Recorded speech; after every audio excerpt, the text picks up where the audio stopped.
Ladies and gentlemen, Kim here. Welcome to the Daily Update. Hope you guys had a good day trading today. Market is up 0.3% there on the S&P. Same with the Nasdaq. Semiconductor Dow's up a little bit. Small caps down 0.7% there. Transport down a little bit. Banks up a little bit along with the energy. Biotech continues to see weakness there. Healthcare down a little bit there. Home builders, utilities up. Retail's down 1.6% or so. Looks like emerging market is up though, 1.6%. Looks like emerging market made a move today, led the entire market. Bitcoin up here, you can see 2.5%. Gold, silver, miners, looks like continuation with these gains, more so in the silver and the miners sectors there. Dollar green, red. Oil green. Treasury bond down. VIX is down a little bit. Let's stick with the S&P 500 ETF. Spider, 65-minute chart here.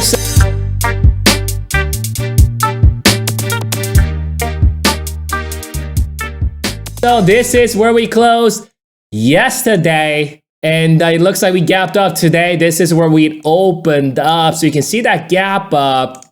And yesterday, on the last night's analysis, we talked a lot about that short-term moving average, how this market is going to play out. It looks like we gapped up, and then that gap got quickly filled. I think it would have been better. You can see on the second hour that gap was filled. I think it would have been better for the bulls if that gap stayed open. Well, the gap got filled, but even though the gap got filled, we managed to hold above that short-term moving average. I think this is the process where buyers are trying to reclaim that short-term moving average, so that the short-term moving average now start to, potentially could support the buyers, looking that, acting as support going forward. This could potentially be some sort of a bull pennant or bull flagging pattern, but as you guys know, I don't really trust this. I think it's 50-50 where it's going to break out. Maybe, 55% it may break out to the upside, 45% to the downside, but really it's very difficult to tell which way it's going to break out. But let's just kind of zoom out a little bit. So last time you can see here, there's a short-term moving average. Right above it, you can see prior resistance.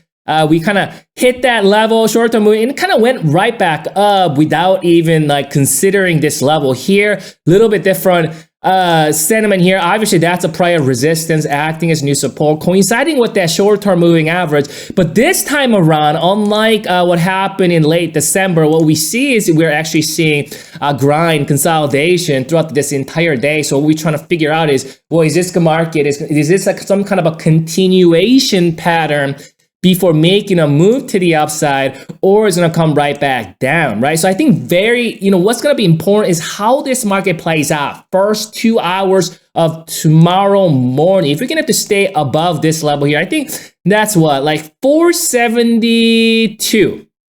If we can hold above 472 for 2 hours, holding above it, I think there's a good chance market is ready to go after that rising resistance we've been talking about and kind of retest that level. You can see that pivot or that resistance. There's not a pivot yet because we haven't retested as a new support yet. It's been resistance. It's rising resistance. So if you can hold above this short-term moving average for 2 hours or so tomorrow morning, I think there's a good chance the market is ready to retest that level, see if they can break above it. Let's say some kind of shenanigan occurs tomorrow morning, this thing comes back down. I want to give you that 468. That's going to be the prior resistance right here, potentially active support. And also my midterm moving average currently residing at 466 or so, as you can see. So those are the levels going to be, that's the level that buyers need to hold. So you can see all this right here.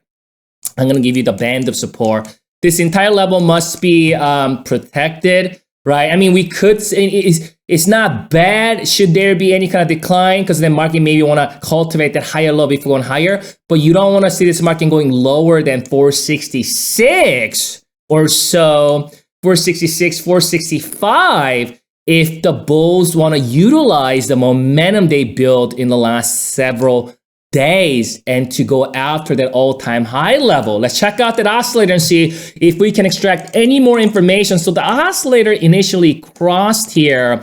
So you can see we're not seeing pushing it all the way to the top like we saw end of December, it started to look more like this right here. So we may see some kind of grinding action, maybe sideways at this level. This is a time where we could see some kind of a short-term, micro-term fluctuations or shenanigans where like market could gap down and get right back up, or market could gap up and come right back down. Some sideways move could be expected. But then again, we want to give benefit of the doubt going into tomorrow. Let's see how it plays out. I'll come back for you. We'll reassess the situation.